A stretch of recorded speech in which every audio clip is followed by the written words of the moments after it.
Voilà, bonjour à tous, c'est je, c'est 4, j'espère que vous allez bien, ça c'est super. Et aujourd'hui on se retrouve comme l'année passée, pendant la semaine qui précède Noël, pour 2-3 configs, comme vous pouvez le voir. Donc cette année nous aurons donc 5 configurations, et l'année passée, sauf erreur, je m'étais basé sur le prix, ou bien par type, je sais plus. En tout cas aujourd'hui j'ai prévu 5 types de configurations, de la plus basique à la plus folle on va dire. Et puis voilà, on verra en fonction du prix, en fait, vous verrez vous-même. Donc c'est parti pour ces configs de Noël et pour cette première config de Noël. Donc aujourd'hui config bureautique. Donc bon, l'idée c'est une petite config basique, on va dire. Donc au niveau du stockage, ce sera assez récurrent, vous verrez surtout. Donc s'il faut un disque dur, bon on en met un. Moi j'aime bien en général les Western Digital. 500 Go, 1 Tera, un Blue ou bien un Green à la limite. Moi perso j'aime pas trop les Green, mais comme disque secondaire ça va. Euh, Par contre ce qui peut être intéressant c'est un petit SSD. Je dirais même que ça commence à devenir presque indispensable, surtout que les prix, si on regarde un petit Corsair ou un petit Kingston 120 Go par exemple, je l'ai dans mon PC portable, ça bouffe pas énorme sur la config. Ici, vu que j'ai choisi de ne pas prendre de HDD pour cette config, je vais rajouter un petit SSD. Vous voyez qu'en plus, voilà, c'est 39, enfin 80 €. C'est tout à fait raisonnable. Carte graphique pour une config bureautique, il n'y en a pas besoin. Euh, ouais, il n'y en a pas besoin. Sauf si vous prenez un processeur avec un T, sauf erreur, parce que c'est des processeurs basse consommation pour les pros Intel. Et bien sûr, je pense que la connexion a coupé maintenant. Allô? Bon, c'est pas que j'aimerais bien que ça fonctionne. Voilà. Bon, ben, il y a une nouvelle architecture. Je vais vite voir ce qu'il y a dedans. Je sais plus exactement s'il y a des trous. Ouais, on a tout, on a tout.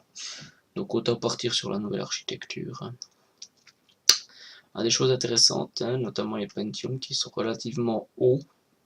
S'il y a le budget pour un i3, prendre un i3, sinon un Pentium ça suffit amplement. La différence, les Pentium sont un tout petit peu plus hauts au niveau de la fréquence et sont hyper threadés, c'est-à-dire qu'il y a 4 cores virtuels. Bon, voilà.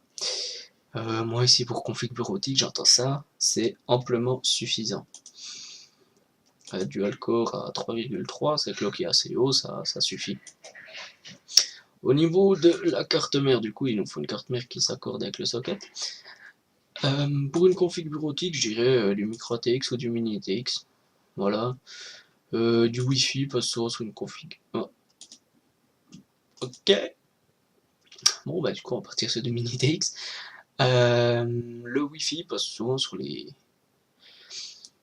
le genre de config bureautique, on n'a pas forcément une prise droit à côté.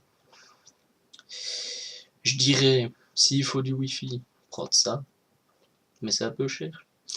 Je trouve que c'est un peu cher. Sinon, en micro ATX, on a des choses pas mal, même déjà à ces prix-là. Alors non, ça je conseille pas, parce qu'il y a de la DDR3, quand même prendre de la DDR4.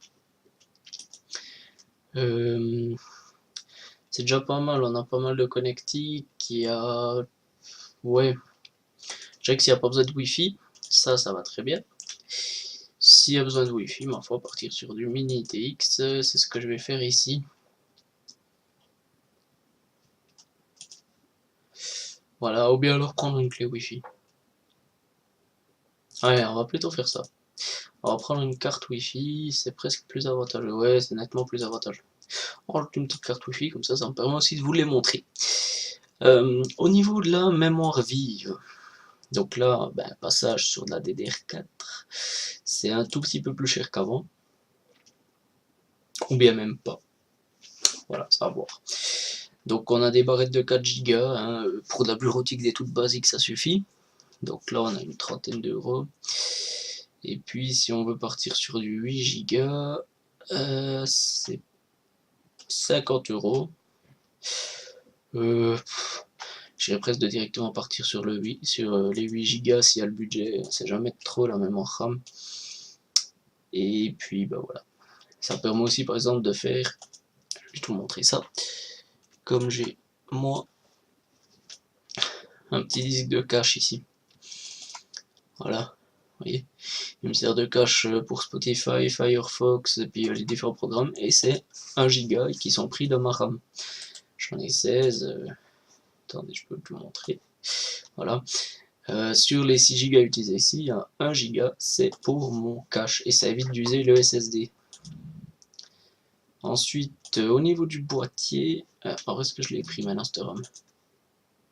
Quand même, vérifier. Ouais, c'est bon. Au niveau du boîtier, à voir, hein, selon vos choix. Moi, je dirais pour une config bureautique, donc pas forcément toujours allumé. Je vais prendre une mini tour qui accepte quand même le micro ATX du coup parce qu'on est parti sur ça, mais je vous ai aussi montré du mini. N'importe, avec l'USB 3 c'est pas mal, sans alim intégré, attention parce que souvent c'est des alims de grosses chiasses, mais après n'importe quel boîtier en gros correspond, hein. Celle-ci est compatible micro ATX mini TX. Vous voyez quand même qu'il y a la place, hein.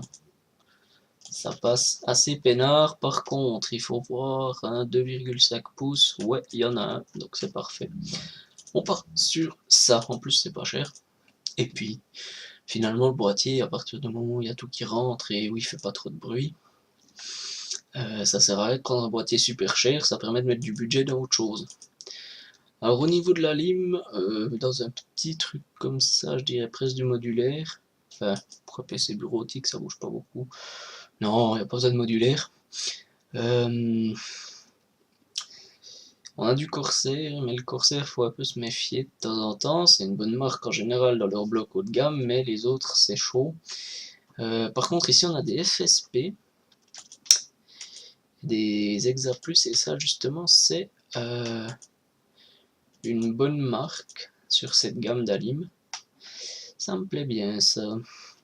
En plus, c'est une 400 watts, donc il y a largement de quoi voir venir. Si un coup, faudrait commencer de faire du jeu, on peut installer une petite 950, une petite 960, ça passe tranquille.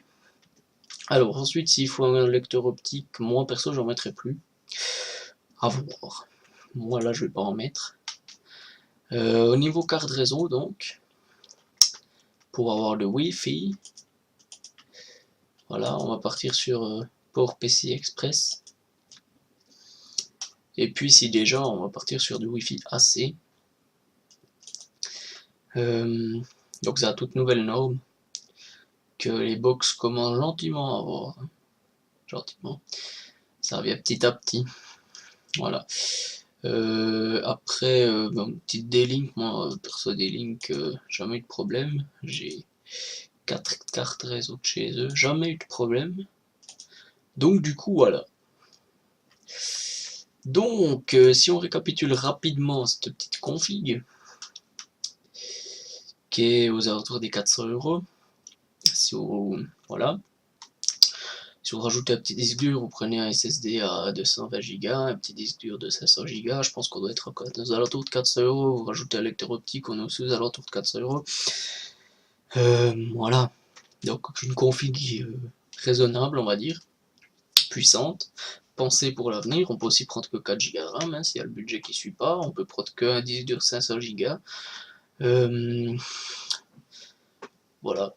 Ça, c'est pas non plus forcément indispensable la carte réseau, hein, mais voilà, c'est mieux d'en avoir une s'il y a besoin. Donc, bon, la petite config. Et voilà. Je disais donc, avant d'avoir été coupé, voilà, on va récapituler la config. Donc, un petit SSD de 240 Go, un processeur Intel Pentium, tout à fait apte à toutes les tâches bureautiques et au sucre. Une carte Merasus, voilà. Les 8 Go de DDR4 qui peuvent être descendus à 4. Voilà. Je dirais que 8 Go va devenir le standard au cours de l'année fin 2016, je pense. Même sur les configs bureautiques. Fin 2016, début 2017, on va y passer, très certainement. Le boîtier, c'est le moins cher qu'on puisse y trouver. Il a quand même de l'USB 3, un emplacement pour le SSD, donc c'est parfait. Une petite alim, voilà, une FSP, donc c'est une alim de très bonne marque. Et une carte Wi-Fi AC en PCI Express, voilà, avec les deux antennes. Ce qui est plutôt sympathique. Voilà, donc je vous retrouve demain, et demain ce sera une config. Hey, abonne-toi. C'est trop la sauce, putain. Clique ici, ma gueule. Hop, hop, hop, hop, hop, où tu vas? Facebook, c'est par là, et Twitter, c'est par ici, bro.